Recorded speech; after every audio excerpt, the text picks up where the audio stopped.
Assalamualaikum warahmatullahi wabarakatuh. Salam guru penggerak. Perkenalkan, nama saya Agustina Kartini, CGP Angkatan 1, SMP Negeri 7 Purwokerto. Pada kesempatan kali ini saya akan menyampaikan tugas dari modul 2.3.A.5.1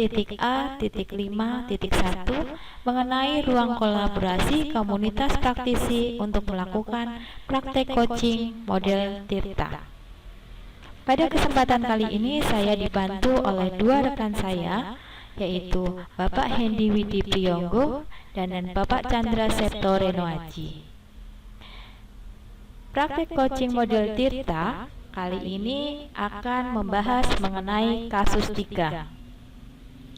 Dalam kasus 3 ini menceritakan bahwa rekan saya bercerita jika dia baru saja mendapatkan teguran dari kepala sekolah yang menerima laporan dari pengawas sekolah yang melakukan supervisi saat ia mengajar. Pengawas sekolah yang melakukan supervisi tampak keberatan ketika Pak Septo mengajar tanpa buku teks.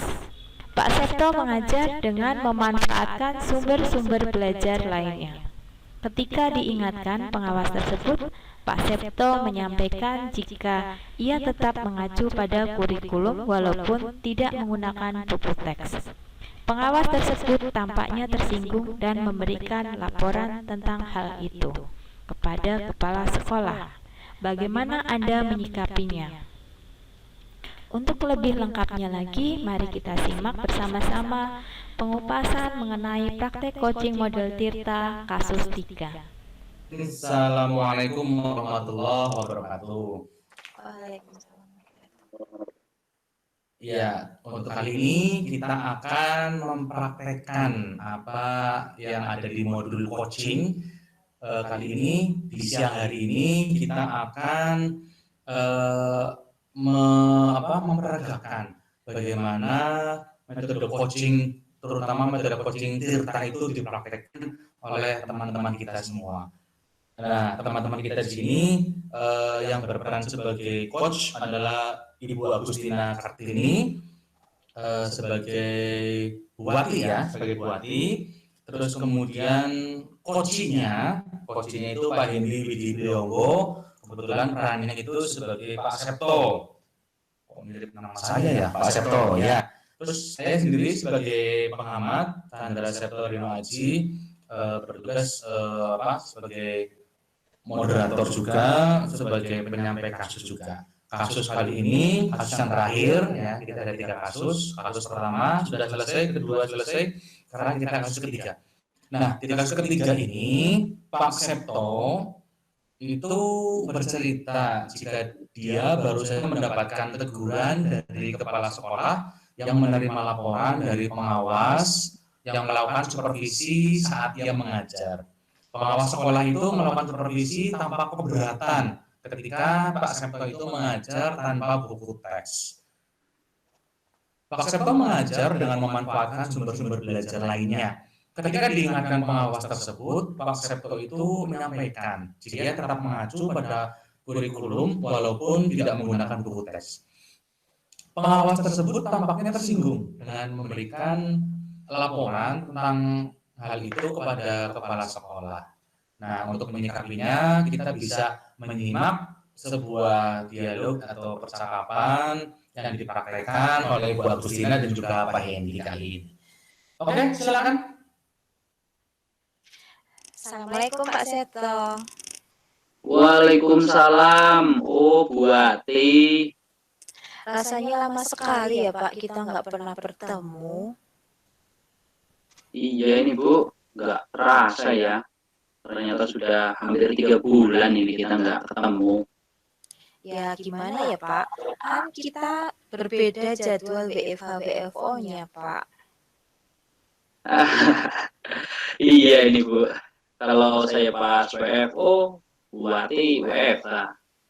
Jadi jarang ketemu. Itu pun saya kalau misalnya saya WFH, WFO atau Buati WFH, saya yang WFO. Ya seperti itu terus ya Bu. Iya Pak.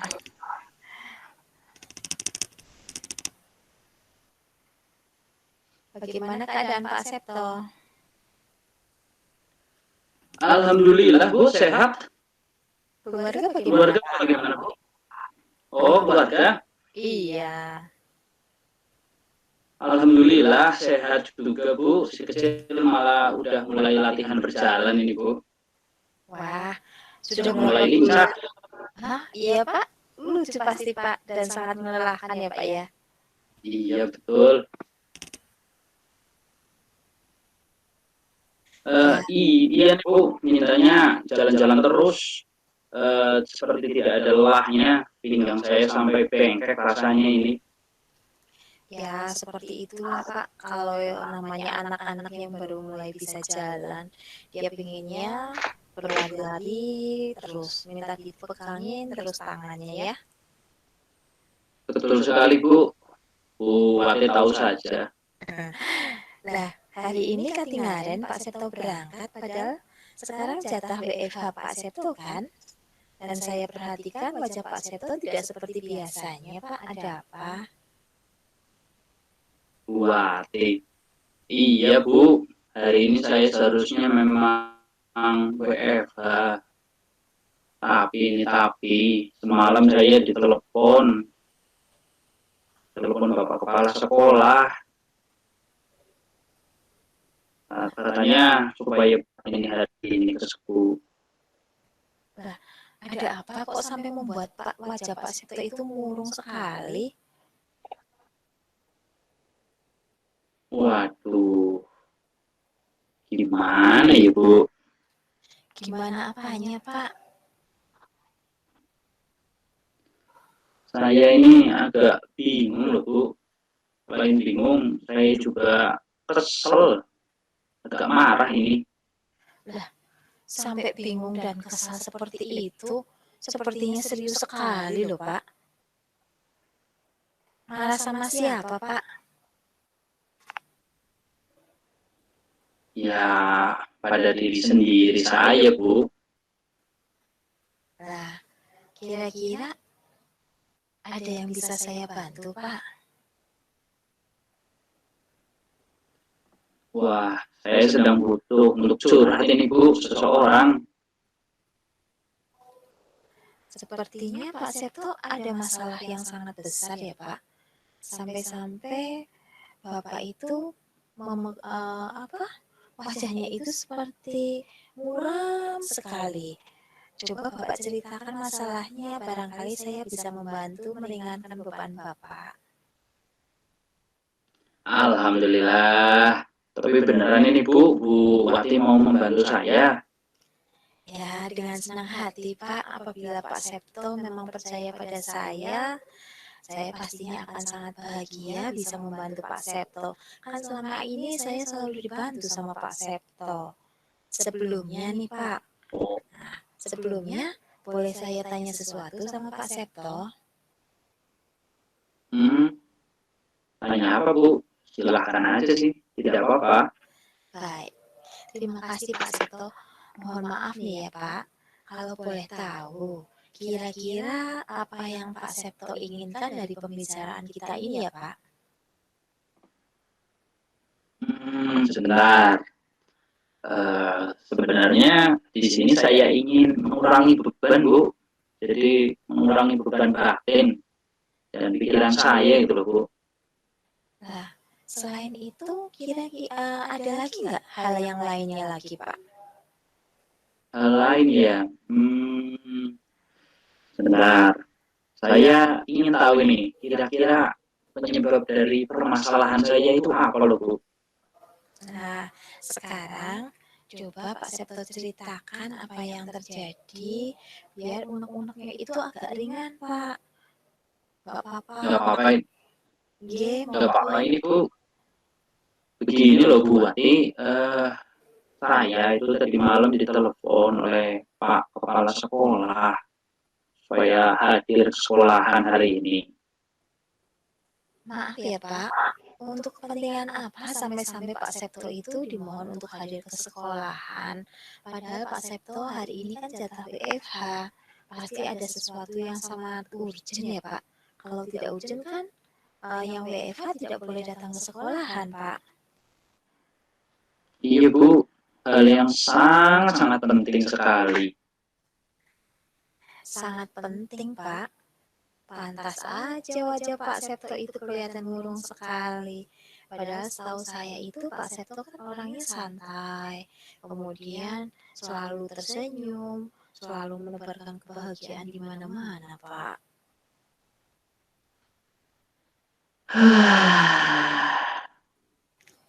Begini loh Bu Ati, barusan ini saya ditegur oleh Bapak Kepala Sekolah.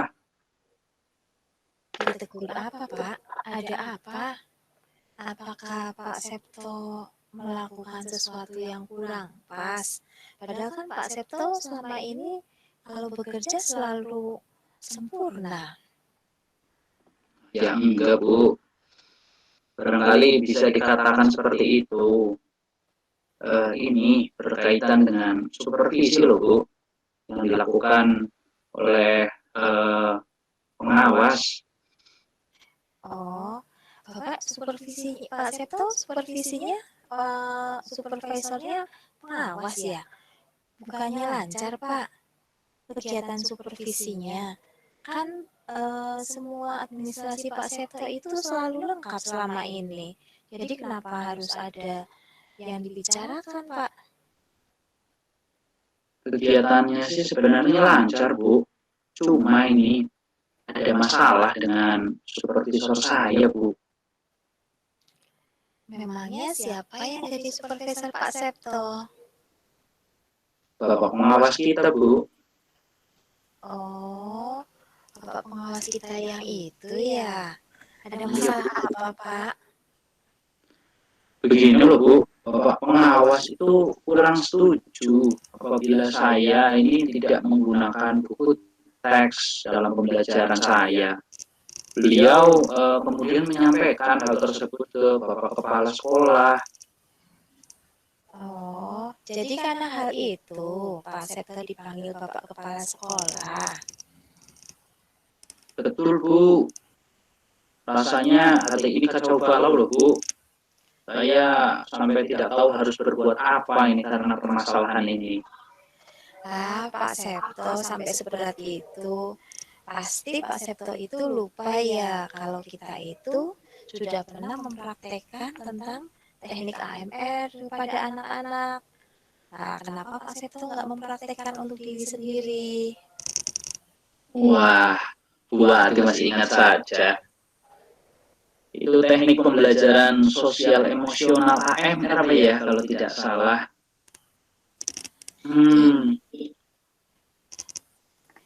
Besok Bu, saya praktekkan. Tolong Bu Ati ingatkan ya Bu, kalau saya lupa atau sedikit kalau saya sedikit salah gitu.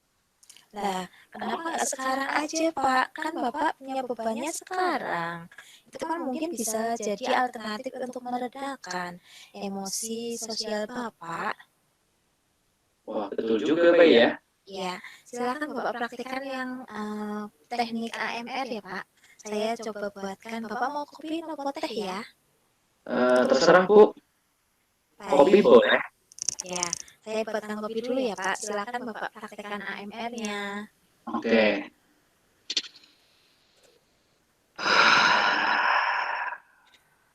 Ayo semangat, ayo semangat.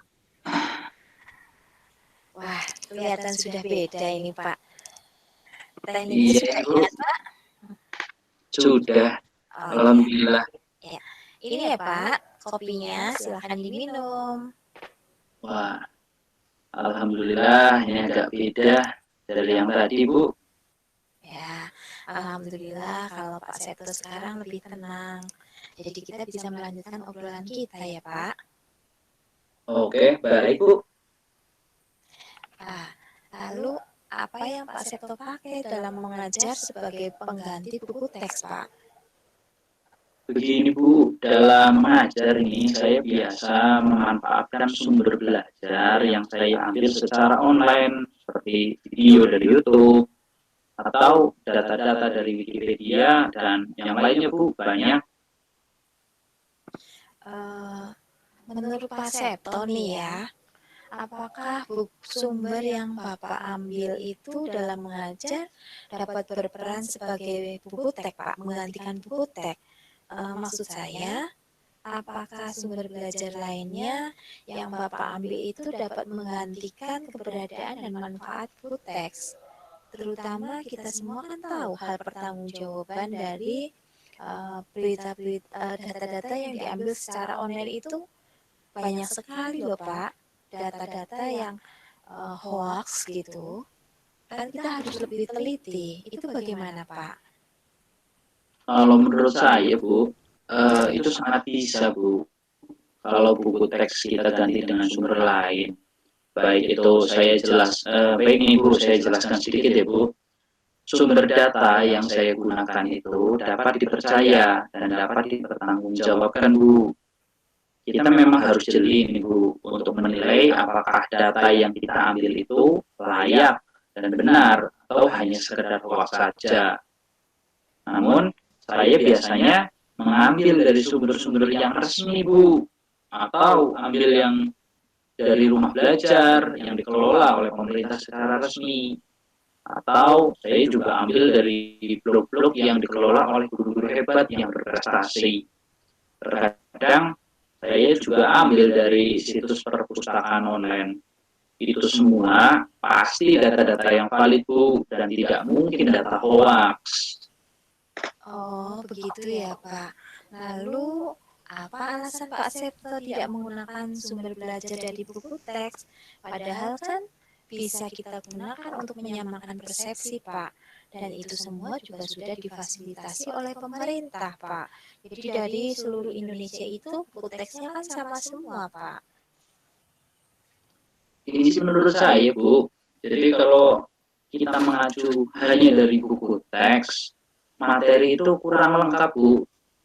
Dan susunannya juga sedikit amburadul atau acak-acakan. Karena itu materinya tidak runtut. Nah, selain itu materi juga saya lihat tidak berkembang Bu, dan contoh-contoh yang diberikan itu sudah tidak sesuai kalau menurut saya dengan keadaan sekarang.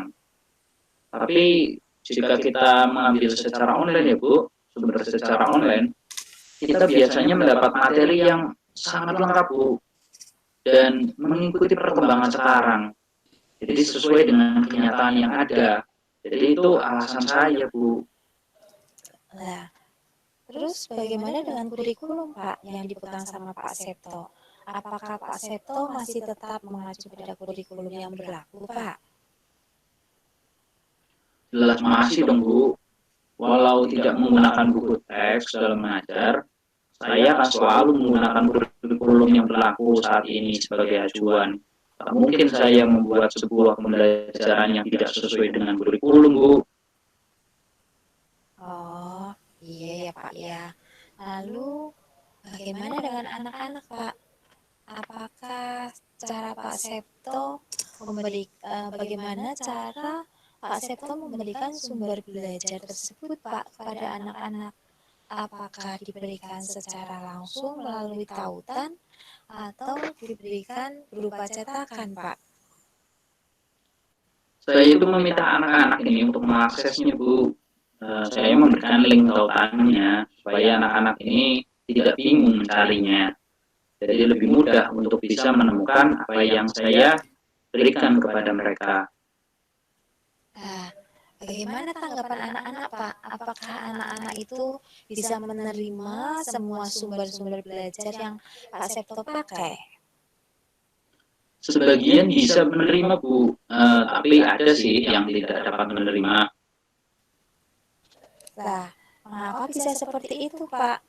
Apakah Pak Septo sudah mengetahui alasan-alasan anak itu tidak dapat menerima sumber belajar dari Pak Septo? Begini Bu, anak-anak itu menyampaikan ke saya kalau mereka itu tidak dapat menerimanya itu karena kesulitan dalam mengakses. Kesulitan dalam mengakses Pak. Nah, mereka merasa kesulitannya kenapa Pak? Ini Bu, tidak semua anak itu punya HP dan laptop. yang punya HP atau laptop ternyata juga tidak semuanya punya uang untuk membeli kuota. Nah, itu masalahnya, Bu. Oh, melihat kesulitan anak seperti itu ya, kira-kira apakah Pak Septo punya ide yang bisa diberikan Pak Septo untuk anak-anak? Kan kasihan mereka, Pak. Kalau misalkan anak-anak itu tidak bisa mengakses, Pak. Sebentar, Bu, saya coba Ya, memikirkan dulu, Bu. ya. Coba Pak Septo ingat-ingat kemampuan Pak Septo yang lainnya yang mungkin bisa dimanfaatkan, Pak. Wah, apa ya? Oh iya, Bu. Bagaimana kalau saya akan mencoba membuatkan mereka ringkasan materi, Bu? Data yang saya ambil ini menggunakan gabungan, Bu, dari buku teks dan data yang saya ambil dari internet, Bu. Bagaimana, Bu? Lah, bagus sekali itu, Pak. Apalagi Pak Septo kan jagonya menyusun artikel. Jadi saya yakin Pak Septo itu dapat membuat ringkasan materi yang sangat menarik dan lengkap dong, Pak. Bahkan mungkin bisa digunakan oleh anak-anak dari sekolah lain, Pak. Nah, itu sangat bermanfaat, Pak. Iya, iya, Bu. Iya. Kenapa tidak memanfaatkan kemampuan menulis saya ya?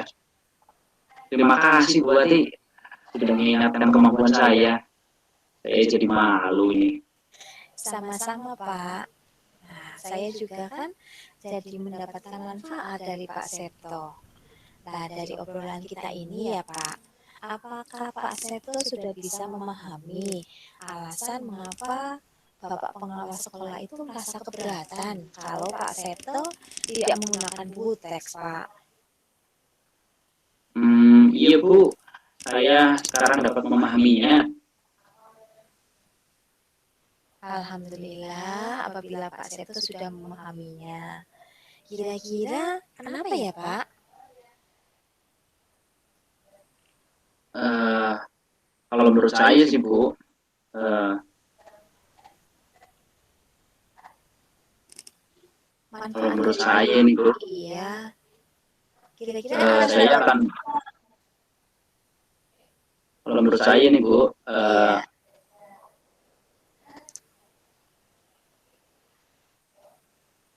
Kira-kira alasannya sih ya jelas karena ini, Bu, karena apa namanya, datanya jelas tidak valid seperti itu. Mungkin banyak hal yang menjadi permasalahan apa namanya, permasalahan siswa yang menyebabkan siswa juga kebingungan gitu loh, apakah ini termasuk dalam kurikulum atau tidak, karena saya mengambilnya dari internet, padahal di buku tidak seperti itu gitu loh, Bu.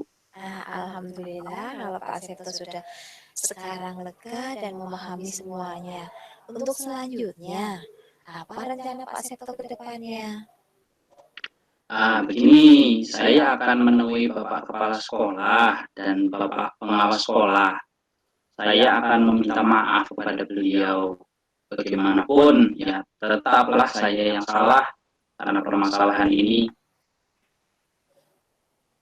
Ya, Pak Septo memang oke lah.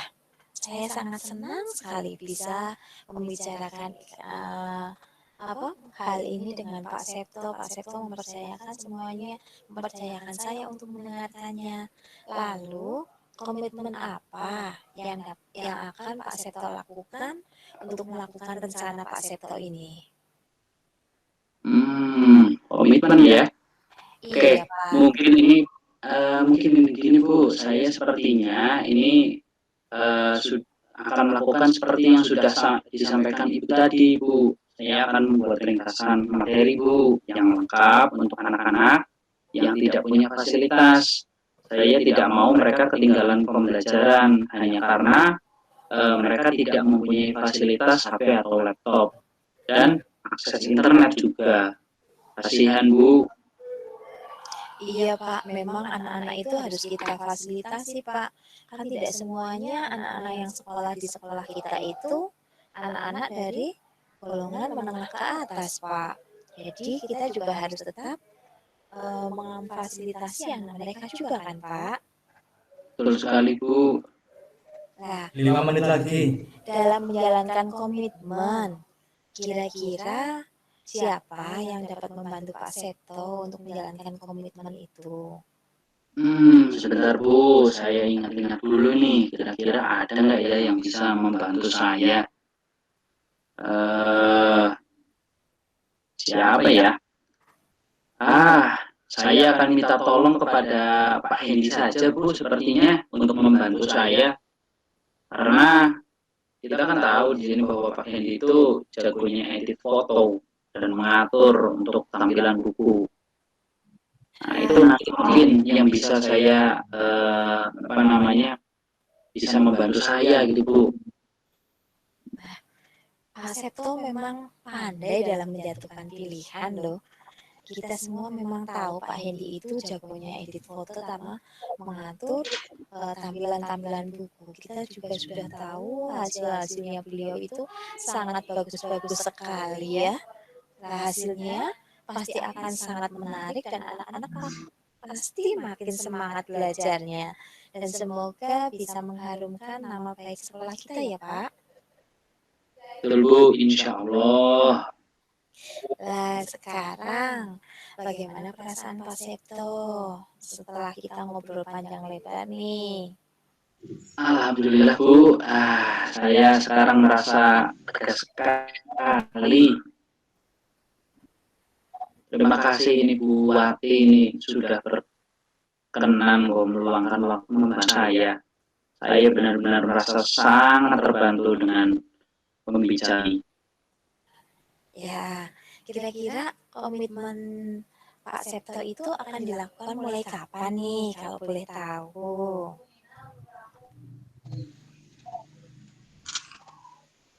Komitmen ya?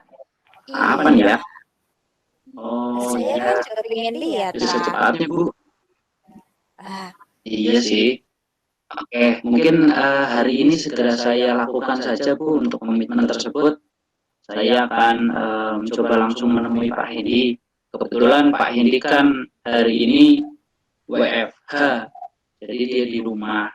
Semoga saja Pak Hendy tidak kemana-mana dan ada di rumah. Jadi saya bisa mampir sebentar untuk berbincang-bincang dengan Pak Hendy ini mengenai masalah editing foto gitu Bu. Jadi nanti bisa membuat sebuah tampilan buku yang menarik Bu. 2 menit lagi. iya Pak, harus semangat dong Pak. Kan Pak Septo itu masih muda, perjalanannya masih panjang Pak. Jadi Pak Septo itu harus semangat. Dan saya tunggu hasil-hasilnya ya Pak. Saya juga mau loh Pak dibuatkan bukunya. Jasa saja Bu Wati. Ya, terima kasih Bu karena sudah membantu saya. Saya merasa benar-benar lega di sini. Ya, sebenarnya kan yang membantu menyelesaikan masalah ini Pak Septo sendiri. Saya hanya mendengarkan saja, Pak. Iya. Terima kasih sekali lagi Bu Wati karena sudah membantu saya ini. Berkat Bu Wati, hati saya jadi lega, benar-benar lega. Terima kasih sekali Bu. Alhamdulillah, sama-sama ya Pak. Semoga sukses selalu. Saya tunggu hasilnya loh Pak. Iya Bu, terima kasih. Amin. Ya, salam buat keluarga ya Pak. Oh iya, tentu saja. Salam juga buat keluarga Ibu. Semoga sehat selalu ya Bu. Amin. Ya Pak, hati-hati di jalan ya Pak. Iya, sama-sama Bu. Oke, sip. Pas 21.05. Alhamdulillah. Ya. Oke. Saya review sekarang. Iya, silakan. Silakan. Oke, kita selesaikan ya. Iya, oke, kita selesaikan aja. Oke, itu barusan kita sudah mendengarkan ya percakapan antara Bu Wati dengan Pak Septo. Kita di sini membicarakan atau mempraktekkan tentang coaching model Tirta. Model Tirta sendiri itu sedikit saya mereview ya. Model Tirta sendiri adalah sebuah kepanjangan dari P-nya itu tujuan utama, I-nya identifikasi, R-nya rencana aksi, serta TA-nya adalah tanggung jawab. Di sini kita sudah memperhatikan bahwa coaching itu berbeda dengan mentor ataupun dengan konselor. Coaching itu bisa diartikan mendorong seorang coaching untuk menyelesaikan masalah sendiri. Jadi kita tidak perlu memberikan solusi apapun, coaching sendirilah yang akan menyelesaikan masalahnya sendiri. Itu adalah coaching. Kalau bedanya dengan mentor itu jelas orang yang berpengalaman ya, memberikan tips bagaimana bisa menyelesaikan masalah tersebut berdasarkan pengalaman dari mentornya itu sendiri. Sedangkan konselor itu berbeda lagi. Konselor itu adalah dia orang yang ahli di bidangnya dan tugas utamanya adalah membantu menyelesaikan masalah. Jadi ada pasien atau orang lain yang mempunyai masalah, konselor langsung berikan solusi. Itu adalah konselor. Dari tadi ini kita sudah mendengarkan coaching ya, model Tirta. Di sini juga saya akan mengkritisi beberapa hal, ya bukan mengkritisi ya mengekspektasi. Sebenarnya bagus untuk diperagakan. Di sini ada dua hal yang akan saya lihat dari segi Tirtanya sendiri dan juga dari segi cara menyampaikan diskusinya. Nah, saya akan menyampaikan tentang cara menyampaikan diskusinya terlebih dahulu dari rekan-rekan saya ini, Bu Agustina dengan Pak Hendy itu sudah cukup bagus ya. Apalagi membawakannya dengan enjoy, dengan relax, dengan santai, tapi juga mengena apa yang diharapkan seperti itu. Tapi di sini perlu, Pak Bri, ya, saya lanjutkan lagi. Tapi di sini perlu sedikit ekspresi mungkin ya, Pak Hendy kayaknya kurang ekspresi, mungkin Bu Nina ya sudah bagus ekspresinya ya, tapi perlu ditingkatkan lagi ekspresinya. Kita tidak tanggung lah ya. Ini mempraktekkan ini dialog kan tanggung teman sih gitu loh. Maksudnya langsung pure aja sekalian gitu. Tapi nggak apa-apa, nggak masalah, overall itu sudah bagus. Sudah mengenal tentang apa yang dibicarakan. Itu saya sepintas tentang ekspresi. Kayaknya terlihat walaupun saya bukan saudara, tapi yang itu terlihat. Ya, itulah penampakannya seperti itu. Tapi ya, bagus. Terus kemudian yang di bagian kedua itu tentang tirtanya dari aspek tujuan itu menyampaikan tujuan dari coaching. Di depan kita sudah melihat bersama-sama ya, tujuan utamanya sudah mengena, yaitu ada sebuah pertanyaan tentang apa yang ingin dihasilkan dari pertemuan yang sedang didiskusikan ini, kemudian serta fokus pada tujuannya sudah jelas, seperti itu sudah mengena ya di tujuan utama di segi T-nya sendiri.